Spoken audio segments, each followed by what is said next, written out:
Hi, I'm Ron Brightwell. I lead the Scalable System Software Department at Sandia National Laboratories in our Center for Computing Research. I'm going to be talking today about future challenges for HPC networking at scale. So the goals for this talk are really just to provide a perspective on how HPC networks have evolved and how they've begun to converge with what we're seeing from large-scale data center networks. So I'm going to talk about hardware, application, and software trends, where we see some of this going and how it's going to impact HPC networks, and discuss some of the future challenges that we're going to have to address in order to make sure that those future networks meet HPC needs. So I've spent nearly 3 decades working on research and development activities and operating systems and networking for large-scale high-performance computing machines. The focus of my research has really been at the node level. So things like the application programming interface to the low-level network data movement layers and the hardware associated with doing that. So I'm not really going to talk much about fabric kinds of things, what happens in the switch, but more focus on where the endpoint meets the network and things that happen there. So from a hardware perspective, if you look back at one of the first systems that I worked on 30 years ago, the Intel Paragon, and the node architecture for that particular machine, it was very simple. So you had this relatively few number of components. You had everything custom designed for HPC systems. So Intel i860 processors, which were optimized for floating point, and you only had a memory bus that had the processors and memory and the network attached to it. So it was a very simple setup. You got some very nice performance out of this machine because everything could be optimized to what the network needed to do. I talk here about some of the things that are specific to this machine in terms of the way the interrupts worked and things like that, but it was a very simple node architecture that we were dealing with. And we only had about less than 2,000 nodes in order to be the fastest system in the world. Going forward, if you look at the Red Storm machine, which was a Cray XT3 system, that was the sixth fastest machine in 2007, it had a little bit more than 10,000 nodes. And we see the node architecture is a little bit more complex than what we really initially had. So the NIC now, the network interface controller, is on the other side of an I/O bus, in this particular case, hypertransport. So we lose this ability to have direct access between the network interface and the memory system. The C-Star that we co-designed with Cray had an embedded power PC and memory on it, so that you can think of this as what one of the initial SmartNics looked like, because you could program that to do things like MPI matching and offload other network capabilities to the network interface card. And so what we did was design that for high performance computing to do MPI really well. Moving forward to today, if you look at the complexity of nodes from a hardware perspective, this is the HPE Frontier system that's deployed at Oak Ridge. This is the fastest system in the world today that's more than an exaflops on the top 500 benchmark. From a node complexity standpoint, we have a lot more things going on. So we have multiple compute engines in terms of a general purpose processor as well as GPU accelerators. We have multiple different types of memory. So we have DDR as well as HBM. There's non-volatile memory on there as well. There is coherent access across the node using the Infinity Fabric from AMD, but there is no coherence from the network interface into the processors in terms of being on the memory bus.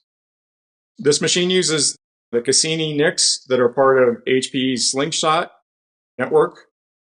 One of the things that is important about Slingshot is that it's based on an Ethernet PHY, and for all intents and purposes is Ethernet compatible. So it presents a superset of the Ethernet layers to build off of. And it exposes a libfabric network programming API, which is based on some of the previous portals work that we had done at Sandia. So as I mentioned, Slingshot is a superset of Ethernet. So you can see that this is one of the places where we see data center networks and HPC networks kind of converging, right? Up until this point, most HPC networks in our large scale systems were custom networks. There have been a number of those. There were a handful of vendors working on those. But now with Ethernet as a viable technology, we can actually look at broadening that market, and I'll talk a little bit more about that. So again, I talked about the increasing node complexity with multiple types of memory, multiple different compute engines, multiple data paths that are connecting all of the things on node. This trend is going to continue, right? We don't see this stopping. With all the different vendors working on accelerators, whether they be GPUs, FPGAs, neuromorphic accelerators, things specifically for AI ML acceleration.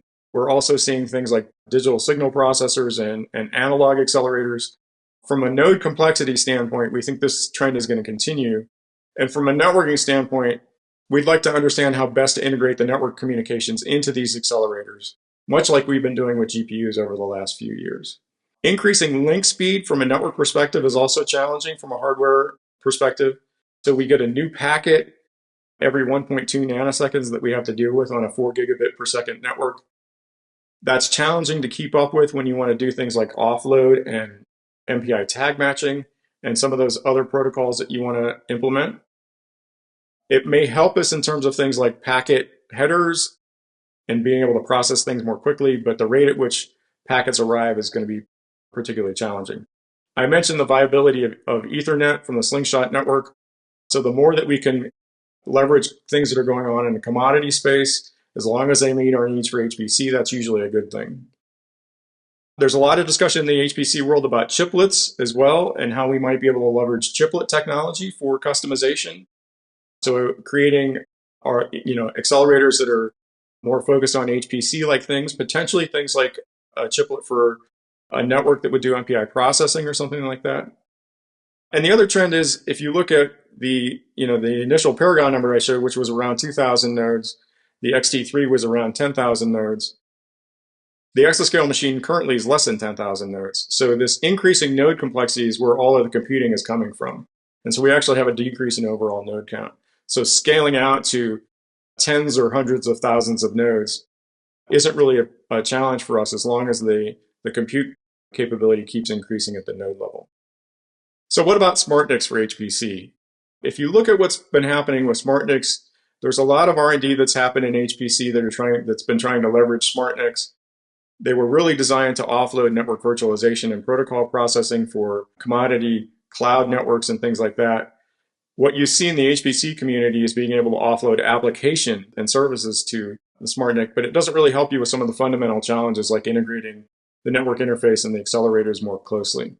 So we still have issues around synchronization between the NIC and the accelerator, and I'll talk a little bit more about that in a coming slide. A lot of the SmartNICs are designed to do packet processing really efficiently, which is a little bit of a mismatch with high performance computing where everything is message based. So ideally, you'd like to have a message come into a SmartNIC and be able to do something with the message instead of doing things on a packet basis. It's also not clear that the SmartNICs are worth the added cost. So they're probably really good for things like edge computing and things like that, but from an HPC system perspective, it's not clear there's a smart win for SmartNICs. So now just a little bit on applications and how their trends and applications are impacting us from a network standpoint. HPC applications have become workflows. So in the past, you could take a single HPC application, which was typically for us a modeling and simulation application, and map it to the entire machine and run that for days. HPC applications now have become more like workflows. So they're doing things like I show in the figure in the bottom right, where you've got multiple different simulations that are collaborating together. There's some analysis, whether it be in situ analysis or AI ML based analysis. All of the different simulations also are layered. So they're multi-physics, multi-materials, multi-scale. So there's a lot more complexity from an application perspective as well. So these are put together with multiple different programming systems, potentially multiple different implementations of those programming systems. And composability really becomes a problem. So how do you get what has traditionally been just an MPI everywhere code to work really well with all of these other networking capabilities that need to be there to support this more complex workflow? Applications are also taking advantage of things like containers, which create some network virtualization issues. For the most part, those are not inhibiting us. There's still a little bit of work to do on things like application binary interfaces to make those work well. And there's actually potential to leverage some of the things that are going on in the virtualization space for HPC, which we haven't seen yet. So now a little bit more from a software perspective, I'm going to focus on really the network abstraction layer from a HPC networking perspective. This slide basically shows a snapshot of some of the different low-level network programming APIs that have been developed over the last several years. What we see with a lot of these layers is they're trying to fix a mismatch between what the hardware provides in terms of capability for moving data and what the upper layer protocols need. And so what I show here is an example with RDMA technology, specifically IB verbs, where the capability that the network provides is really nice. You get one-sided communications where you can write directly from one process's memory into another process's memory. There's a zero copy transfer, so you don't have any intermediate copies along the way.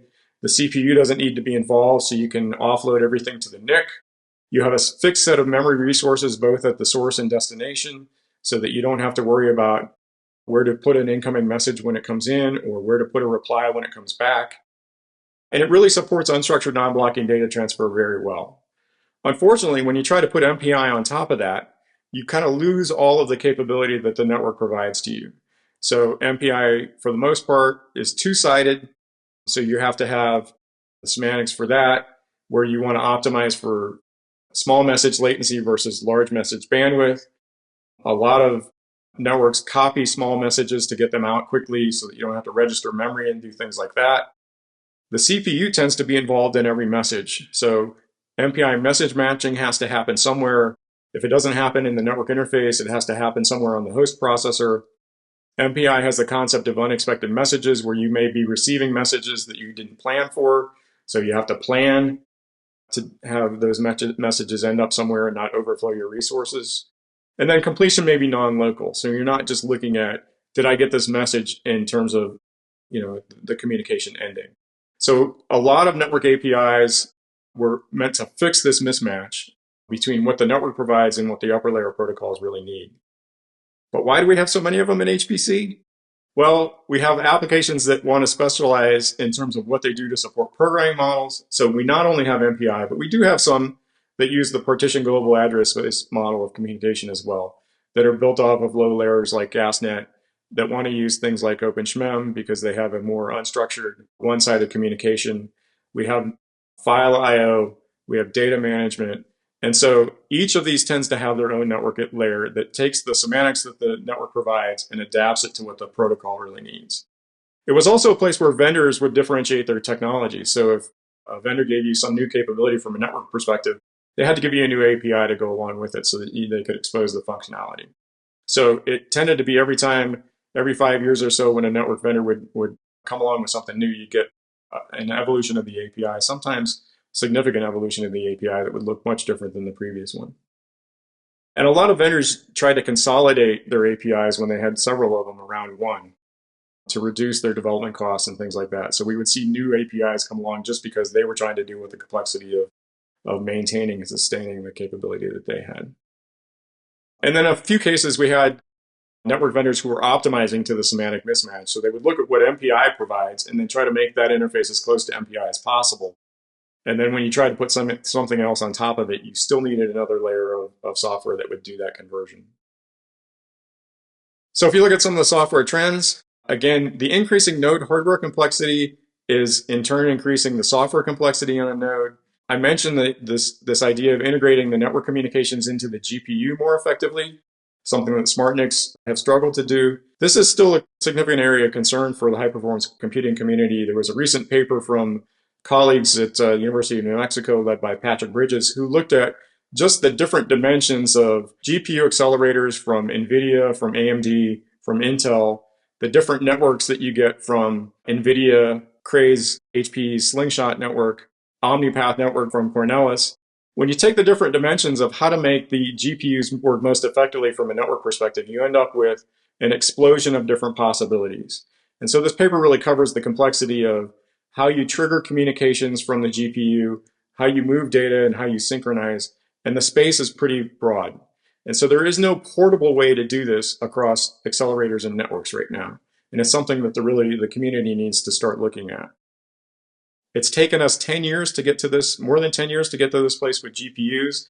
And again, as more accelerators are coming along, you can see this being a persistent problem for how to integrate network communications into the accelerators into the network most effectively. Vendors are also they've shifted to providing network communications specifically for GPUs. So you have things like Nickel and Rickel as well. And from a complexity standpoint for network software layers, In most cases, I have a diagram here that shows the MPICH abstraction layer, where you're trying to build an MPI that works well for every potential network and every potential node design that's out there. We have abstraction layers that try to do that, and these abstraction layers may not be sufficient anymore.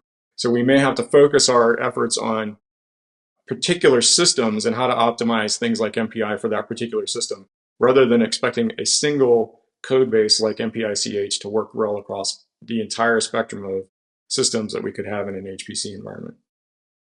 One of the things that's coming along is the Ultra Ethernet Consortium has been established. This is really kind of an effort led by HPE to take the technology that they developed for Slingshot around Ethernet and make it more ubiquitous for not only HPC networks, but for large-scale data center networks as well. So it encompasses not only hardware all the way from layer 2 and above using the Ethernet PHY, but also the software interface that sits on top of it. And they're currently coalescing around libfabric and adding capability to libfabric. And so that will help us from a software layer adoption standpoint. So what does this mean for HPC? Well, Ultra Ethernet, from our perspective, looks really good. Having multiple vendors who care about improving network performance, especially at large scale, is a really good thing. It's potentially a large number of vendors, so more competition is usually a good thing for us. But there's also a possibility that the HPC requirements and HPC focus could get lost. And so while we have a few vendors right now who are focused on HPC, this has the potential to actually reduce the number as well, depending on what kind of hardware capabilities we get from those other vendors that are involved. Again, there's possibly multiple competing goals. A lot of the discussion in the Ultra Ethernet Consortium has been around large-scale data center, commodity networking, cloud, AI, and ML. And so several DOE labs are also participating to make sure that there's a focus on HPC in some of our requirements. It may impact our ability to do customization and specialization because we don't understand yet where the differentiation is going to occur. From our perspective, we would really like the libfabric API to be a portability layer that we can use and have all of the innovation happen underneath that API.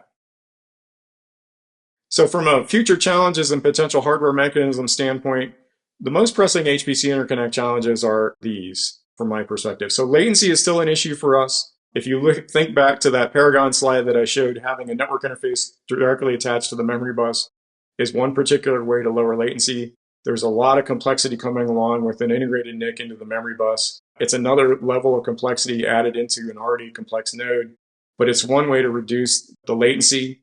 Parallelism in the network interface is also something that we're seeing where as more and more things are running on the individual nodes, there needs to be an ability to actually service all of those things from a network interface standpoint. And so you don't have very few things communicating to the network. You have a large number of things communicating out through the network interface, and having enough context for the network to be able to switch between them and service those requests effectively is becoming a challenge. Resilience is also an aspect of HPC that we haven't done much in. Most of our applications checkpoint restart. So we don't really have really good mechanisms right now for dealing with resiliency.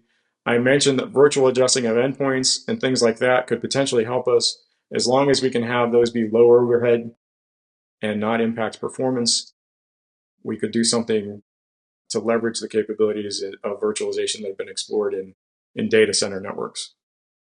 I also added things like congestion control. Again, I'm not a fabric expert, so I don't know much about that space, but there is a significant amount of work going into congestion control and how to deal with collisions in streams on a network. Support for active message semantics. So this is another one of those things that's being driven by the different applications that are running on a node where you may have something that is more event-driven, and we don't have really good facilities for doing that for HPC networks. And so I mentioned here a monitor M-weight capability, which was an x86 instruction, a set of instructions that would allow you to put a thread to sleep on a memory reference. Having the ability to do that for a network, for incoming network transfers is very attractive. But again, a lot of complexity in making that work. So that's my talk. I hope I provided a perspective on how HPC networks have evolved, some of the trends that are impacting hardware applications, network software, the ways that there's a convergence between high-performance networking and large-scale data center networking, and identified some of the important challenges that we're going to be working on as a community going forward to make sure that those future networks meet the requirements of HPC systems.